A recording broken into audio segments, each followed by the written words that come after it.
Hello बच्चों, कैसे आप सभी। मैं अभिषेक महत स्वागत करता हूं आप सभी का आपके अपने यूट्यूब चैनल एस्पेक्ट विजन पे। और काफी डिमांड आ रहा था आप सभी का कि सर प्लीज बताइए कि एनएसपी पे कैसे अप्लाई करें स्कॉलरशिप के लिए। तो आज का जो हमारा वीडियो है इसी पे आधारित होने वाला है और वीडियो को पूरा देखिएगा कि अगर आप वीडियो को स्किप करते हैं तो आप बहुत इंपॉर्टेंट इंफॉर्मेशन भी साथ में स्किप कर दीजिएगा और लास्ट में जो है आपका ये प्रॉपर प्रोसेस नहीं हो पाएगा। तो लास्ट में आप फिर परेशान होइएगा कि सर आपने तो बताया था लेकिन आज जो है मैं अप्लाई कर रहा हूं तो बहुत सारी समस्याएं आ रही है। इसलिए सबसे पहले आप कहीं अगर कुछ काम कर रहे हैं तो सबसे पहले शांति से बैठ जाइए, क्योंकि आज हम बात करने वाले हैं स्टेप बाय स्टेप एनएसपी के बारे में, यानी नेशनल स्कॉलरशिप पोर्टल के बारे में। और यह जान के आप सभी को बहुत ज्यादा खुशी होने वाली है कि इस स्कॉलरशिप के लिए हर बच्चा, चाहे वो नर्सिंग का बच्चा हो, चाहे पैरा मेडिकल का बच्चा हो या कोई भी अदर कोर्सेज के बच्चे हो, सभी के सभी इस वीडियो जो है इसको देखिएगा आप, क्योंकि आप सभी जो है इसके लिए एलिजिबल है।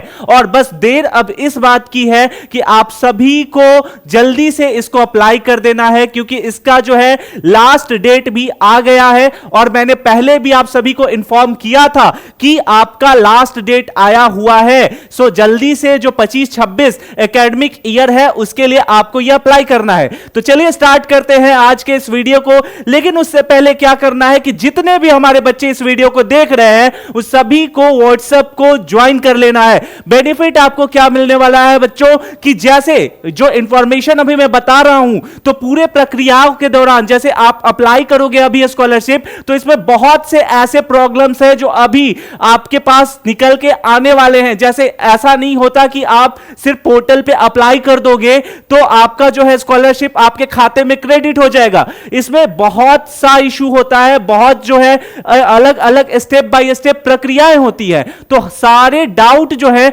आपको हम कंटिन्यू अभी ये देते रहेंगे और यकीन मानिए ये स्कॉलरशिप हर बच्चे का हक है अगर वो पढ़ना चाहता है तो। और आप सभी का हक जो है हम आप तक दिला के रहेंगे। तो जल्दी से इस व्हाट्सएप ग्रुप को ज्वाइन कर लीजिएगा। जैसे एग्जांपल के तौर पे आप मेरे पीछे जो है व्हाट्सएप पेज देख रहे होंगे, ये यूपी सीपेट 2026 के बच्चों के लिए है। वैसे ही आप जितने भी बच्चे हो, चाहे यूपी से हो, एमपी से हो, बिहार से हो, झारखंड से हो, छत्तीसगढ़ से हो, दिल्ली से हो, कहीं से भी हो, आप सभी के लिए अलग अलग व्हाट्सएप ग्रुप अपने अपने एग्जाम को लेकर के बनाया गया है। नीचे में लिंक दिया हुआ है, वहां से जाकर के आप ज्वाइन कर सकते हैं। ठीक है, अब चलिए बात करते हैं कि एनएसपी को कैसे जो है रजिस्टर्ड करते हैं और स्कॉलरशिप के लिए एप्लीकेशन फिल किया जाता है। बहुत टाइम से आप सभी के सभी परेशान हो रहे थे, तो सबसे पहले जो आपको जानना आवश्यक है कि आपका एनएसपी जो है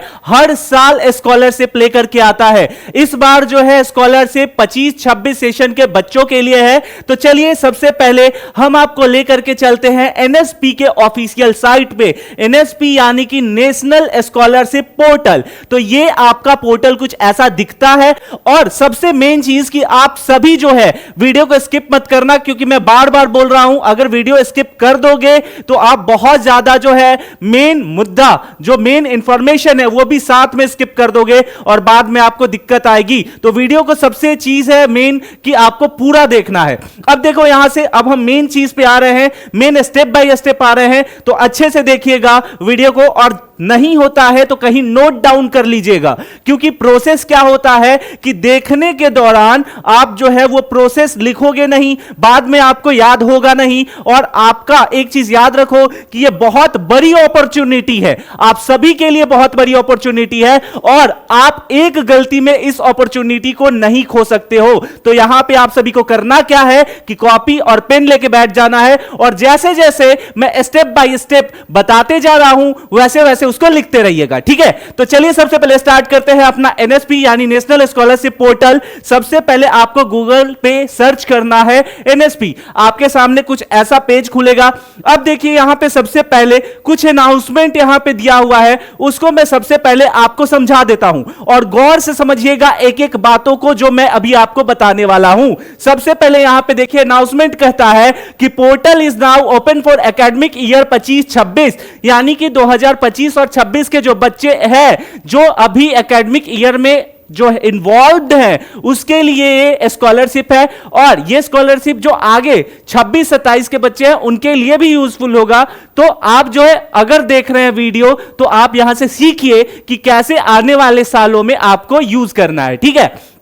अब देखिए यहां पे कि जब आप इसको अप्लाई कीजिएगा तो एक ओटीआर जनरेट होता है। अब ओटीआर एक सिंपल वर्ड में अगर उसको समझा जाए तो वन टाइम रजिस्ट्रेशन होता है, ठीक है। और एक चीज याद रखना कि एनएसपी पे अगर आपने ओटीआर रजिस्टर्ड किया तो वो ओटीआर आपको संभाल के रखना है। ऐसा नहीं कि किसी कॉपी पे आया ओटीआर आपने लिखा और लिख के वो भूल गए। अगर वो भूल गए या कोई ऐसा नंबर दिया आपने ओटीआर रजिस्ट्रेशन के दौरान, वो नंबर भूल गए या भुला गया आपसे, तो फिर आप जिंदगी में कभी नहीं एनएसपी पे जो है वो रजिस्टर्ड कर पाओगे। आप बोलोगे कि सर नंबर तो है वो भुला गया, तो क्या दूसरे नंबर से कर लेंगे? लेकिन ये ऐसा पॉसिबल नहीं है। जब ओटीआर आप दोगे उसमें आपका आधार नंबर जाएगा, ठीक है। और आधार आप एक जीवन में एक ही बार बना सकते हो, ठीक है, लीगली अगर मैं बात करूं तो। चलिए अब यहां पे सिंपल देखिए कि आपको जो है ओटीआर जनरेट करना होता है, ठीक है। और ओटीआर कैसे जनरेट करेंगे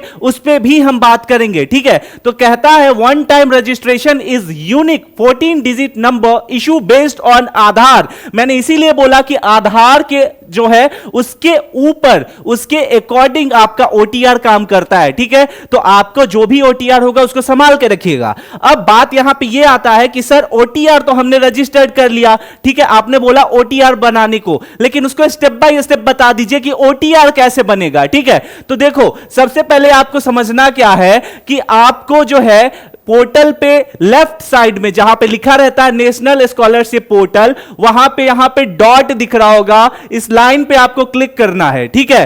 और जैसे ही आप करोगे आपका सबसे ऊपर स्टूडेंट के पोर्टल में देखने को मिलेगा अप्लाई फॉर ये ऑनलाइन, ठीक है, वन टाइम रजिस्ट्रेशन, ठीक है, यानी ओटीआर को ऑनलाइन अप्लाई करने का एक ऑप्शन मिलेगा। जैसे ही आप ऊपर करोगे यहां पे आपको कुछ इंस्ट्रक्शंस दिए जाएंगे, और इस जो इंस्ट्रक्शन है इसको मैं अच्छे से बता रहा हूं, अच्छे से समझिए इसको, ठीक है। देखिए इसमें क्या कहता है कि या चाहे विद्यार्थी हो या चाहे उनके गार्जियन हो, ठीक है, यानी कि अगर आप खुद अप्लाई कर रहे हो तो आपको या आपके पेरेंट्स आपके बदले अप्लाई कर रहे हैं आपके लिए, तो उन दोनों के लिए यहां कुछ गाइडलाइंस दिए हैं। इसको अच्छे से समझिए कि जो विद्यार्थी है, ठीक है, उसको अच्छे से पूरे रजिस्ट्रेशन करने के दौरान जो भी इंफॉर्मेशन दिया जाएगा उसको अच्छे से पढ़ना है। अभी मैं आपको सिखा रहा हूं ओटीआर के लिए, ठीक है। दूसरा यहां पे है कि स्टूडेंट जो है advise to fill all the required details carefully and check properly before submission as correction. देखो बहुत बच्चे क्या करते हैं कि जल्दीबाजी के चक्कर में आधा ज्ञान लेते हैं, ठीक है, और आधा ज्ञान लेने के बाद जो है वो कहीं साइड चले जाते हैं, ठीक है, कि अरे अब तो मैं कर लूंगा। तो आपको ऐसा नहीं करना, रिस्क मत लेना। मैं बार बार बोल रहा हूं रिस्क मत लीजिएगा, क्योंकि ये अपॉर्चुनिटी बार बार नहीं मिलती, ठीक है। आपको एक ऐसा अपॉर्चुनिटी मिल रहा है जहां पे आप प्रॉपर तरीके से स्कॉलरशिप लेके और आगे की पढ़ाई कर सकते हो, ठीक है। तो यहां पे आपको प्रॉपर जो है ध्यान देना है। साथ में any wrong information may lead to the rejection, गलत इंफॉर्मेशन दोगे तो रिजेक्ट हो जाएगा। और enter correct OTR number as provide, ठीक है। अगर आपने प्रॉपर कोई एक ऐसा नंबर दिया है, जैसे आप जो है कोई भी दूसरे का मोबाइल नंबर उठा के मत देना, वही मोबाइल नंबर देना जिसको आप काफी लंबे टाइम से यूज कर रहे हो। इसमें आपकी जो है सेफ्टी ये होगी कि मतलब जब जरूरत पड़ेगा, क्योंकि ऐसा तो नहीं है ओटीआर रजिस्टर कर लिया स्कॉलरशिप मिल गया, इसमें आगे भी बहुत सारी प्रक्रियाएं हैं, ठीक है। वहां पे भी वो नंबर का जो है रिक्वायरमेंट होगा, तो उस नंबर को ही देना जो नंबर आपका खुद का हो, ठीक है। देन आफ्टर ये सारे जो है यहां पे प्रॉपर वही टर्म एंड कंडीशन दिया हुआ है कि जो भी है आपका सही तरीके से भरना, जो भी जैसे आप में से सारे स्टूडेंट के पास आधार कार्ड होना चाहिए। बहुत से ऐसे एक्सेप्शंस होते हैं जिनके पास आधार कार्ड नहीं है, तो नियरेस्ट आधार केंद्र पे जाके वो आधार कार्ड सबसे पहले बनवा लीजिए, ठीक है। और जिनके पास है उनको तो कोई दिक्कत की बात नहीं है, ठीक है। लेकिन फिर भी जिनके पास आधार कार्ड है एक बार वो जो है अपना अपग्रेड करवा लेंगे, क्योंकि बहुत लोग होंगे हमारे बीच, मैं दावे के साथ बोल सकता हूं कि आप में से बहुत ऐसे बच्चे होंगे जो अपना आधार अभी तक अपडेट नहीं करवाए होंगे। बचपन में बचा होगा गोलू मोलू सा, तो वही फेस अभी आधार कार्ड पे आपका चिपका हुआ होगा, ठीक है। बायोमेट्रिक वही होगा, अपग्रेडेड हुआ ही नहीं होगा तो जल्दी से उसको करवा लीजिएगा, फिर इस सब प्रोसेस को अप्लाई कीजिएगा। ऐसा नहीं है कि बीच में रोक देना है या फंसा देना है, ठीक है, कि पहले कर लेते हैं फिर अपग्रेडेशन में दे देंगे, ऐसा कुछ नहीं है। पहले करवा के तब एनएसपी को जो है वो टच करना है, ठीक है। तो ये सारे कुछ यहां पे इंफॉर्मेशन है ओटीआर सबमिशन के। देन आफ्टर अब ओटीआर कैसे बनेगा, ठीक है, तो ओटीआर के लिए यहां पे आपको सिंपल 2-3 जो है स्टेप को फॉलो करना है। वहां पे ध्यान दीजिएगा कि सबसे पहले अगर ओटीआर आपका रजिस्टर्ड हो गया है तो स्कॉलरशिप्स के लिए यहां जो है अप्लाई पे जाओगे आप, ठीक है। सिंपली ओटीआर में आपका नंबर, आधार नंबर, यही सब खोजता है, एक आपका जो है लॉगिन पासवर्ड जैसा बनता है, ठीक है, तो उसको संभाल के रखना है। उसके बाद यहां पे देखो कि अगर हम स्कॉलरशिप्स के लिए जो है अब अप्लाई करेंगे तो यहां पे स्टूडेंट्स के लिए लॉगिन का कुछ टिप्स दिया हुआ है कि जो है कैसे कैसे लॉगिन करना है। सिंपल शब्दों में कहें तो स्टूडेंट जो भी है रीड द इंस्ट्रक्शन केयरफुली, बार बार यहां पे इंस्ट्रक्शन दिया जाता है कि बच्चे जो है अच्छे से इस इंस्ट्रक्शंस को फॉलो कर लें, ठीक है। देन आफ्टर जो है आप ऐसा पैटर्न देख रहे होगे, इसमें आपका आधार नंबर देना है। देन आफ्टर गेट ओटीपी पे जाओगे तो इसमें कुछ ओटीपी आएगा, वो आपको दे देना है। कैप्चा जो आप देख रहे हैं वो इसको मेंशन कर देना है इसमें, और प्रोसीड पे जो है इसको एग्जीक्यूट कर देना है, ठीक है। तो इस तरीके से आप प्रॉपर एप्लीकेशन लॉगिन करोगे। देन आफ्टर जो है रजिस्ट्रेशन का आपका प्रोसेस जो है ये ओपन होगा। देन आफ्टर इसमें बहुत से ऐसे जो है आप जैसे देखो अब आपके सामने स्कीम्स आएगा, तो आप सभी जो है देखो एनएसपी जो है नेशनल स्कॉलरशिप पोर्टल जो है ये हर एक विद्यार्थी के लिए है, चाहे वो हायर एजुकेशन की पढ़ाई करना चाह रहा हो या जो वो नॉर्मल यानी कि 11th 12th में हो, 10th में हो, उनके लिए भी है, ट्राइबल्स के लिए भी है, ठीक है। तो हर तरीके के ये क्या कहते हैं डिसेबल जो लोग हैं डिसेबिलिटी के साथ हैं उनके लिए भी स्कॉलरशिप है। तो यहां पे आप देख सकते हो कि बहुत सारा स्कॉलरशिप्स देता है, ठीक है। लेकिन हम बात करेंगे डिपार्टमेंट ऑफ हायर एजुकेशन की, तो सबसे मेन चीज इसको आप सभी को जो है दिमाग में अच्छे से बैठा लेना है कि आपका जो स्टार्टिंग था ये 2/6/2025 से इस प्रॉपर स्कॉलरशिप के लिए जो है स्कीम ये स्टार्ट हुआ था और लास्ट है 31 अक्टूबर 2025, ठीक है, 31 अक्टूबर 2025। इससे पहले आप सभी को एकेडमिक ईयर 25-26 के लिए अप्लाई कर लेना है, ठीक है। अगर बात करें डिपार्टमेंट ऑफ हायर एजुकेशन की, देन अब बात यहीं पे नहीं खत्म होती, ठीक है। अब इसमें जो है जैसे आप अप्लाई करोगे, ठीक है, ओटीआर बन गया, ओटीआर बनने के बाद आपको अप्लाई करना होता है। अप्लाई कैसे करोगे, तो आपको जो ओटीआर बना उसमें आपको एक पासवर्ड जनरेट हुआ होगा, उस पासवर्ड को जनरेट करने के बाद जो है आपको एक प्रॉपर मैसेज आएगा। देन आफ्टर उस मैसेज में आप देखोगे कि आपके पास कुछ 14 डिजिट के कोड होंगे, ठीक है, वो कोड को आपको संभाल के रखना है। आफ्टर ऑल आप लॉगिन पे जाओगे, लॉगिन पे उस कोड का यूज करके जैसे ही आप लॉगिन करोगे, लॉगिन करने के बाद आपको प्रॉपर इंफॉर्मेशन दे देना है, आप कहां के निवासी हो, आपके पेरेंट्स के नाम क्या है, ठीक है, कितने साल के हो, कौन से जेंडर से बिलोंग करते हो, ठीक है, किस चीज की पढ़ाई कर रहे हो, वर्तमान में कौन से जो है विद्यालय में पढ़ रहे हो, विश्वविद्यालय में पढ़ रहे हो, जो भी हो। उसके बाद ये आपको ध्यान रहे कि हर एक इंफॉर्मेशन सही सही होना चाहिए। साथ में ही आप जो बैंक अकाउंट दोगे इसमें भरने के दौरान वो बैंक अकाउंट में एक चीज का अच्छे से क्रॉस चेक कर लेना कि क्या वो आधार से लिंक है कि नहीं है, ठीक है, क्योंकि यहां भी आपको दिक्कत होगी।